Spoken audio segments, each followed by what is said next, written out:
ও বন্ধুরা, অনেকদিন পরে আবার আসলাম। তো কি করবো আর, বাইরে তো যাইতে পারতেছি না। আমাদের রাস্তাটা কাজ করতেছে, তো রিক্সা পাই না, গেলে দাঁড়ায় থাকা লাগে, আর নয়তো হেঁটে হেঁটে যাইতে হয়। আমি একটু মার্কেটে মানে শপিংয়ে যাইতে পারতেছি না, কিছু টুকটাক জিনিস লাগবে। তো হেঁটে হেঁটে যাইতে হয়, আমি হাঁটতে পারি না, শুধু পরে যাই রিক্সা দিয়ে গিয়ে করে। ওই যে 12টা লোয়ার ইট টিট রাখছে না, ওরা তো পাড়া দিলে আমি মানে ভয় পাই, তো যাইতে পারি না। তো আজকে যে চিন্তা করতেছি সন্ধ্যায় যাবো, গিয়ে কিছু টুকটাক জিনিস আছে কিনবো। সেদিন শপিং করে আনছি, ইয়াতে গেছিলাম, যে অনেকগুলো শপিং করছি, প্রায় 10-15 হাজার টাকা শপিং করছি। তো আবারও যাবো, কিছু আছে টুকটাক আছে, এগুলো করবো। তো আমি তো আজকে অনেক দিনে আমি করি নাই, মানে ক্যামেরার সামনে আসি নাই, ভিডিও করিনি।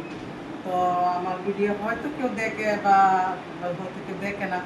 আমার মনে হয় যে বলবে যে আমি মনে হয় করতে পারি না, এই জন্য ছেড়ে দিছি। না, আমি করতে পারি, এটা আমার কিছু সমস্যা ছিল, সেই জন্য আমি করি নাই, আসিনি আর কি ভিডিওতে। এখন আমি নিয়মিত করব, আর দেখা যাক কতটুকু করতে পারি। কারণ আজকে থেকে করবো আর কি, নতুন বছরের প্রস্তুতি নিব পুরো দমে। তো আমার সব কিছু পুরানো পুরো, আমি সেদিনটা শপিংয়ে গেছিলাম, এটা আনছি। তারপরে এইটা একটা আনছি, দেখে আমার ফুলের মধ্যে একটু শখ আছে, এটা আনছি একটা। অনেকগুলো ফুল, এগুলো পড়বে, গোলাপ ফুল বলবো না, এগুলো চন্দ্রমল্লিকা নাকি, চন্দ্রমল্লিকা হবে নাকি এটা, বড়টা চন্দ্রমল্লিকা, এটাই মনে হয়।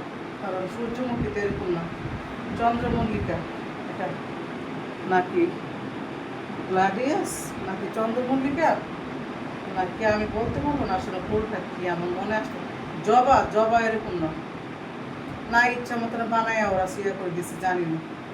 তো এটা আনছি, ফুলটা 1200 টাকা নিচ্ছে, 1250 টাকা নিচ্ছে।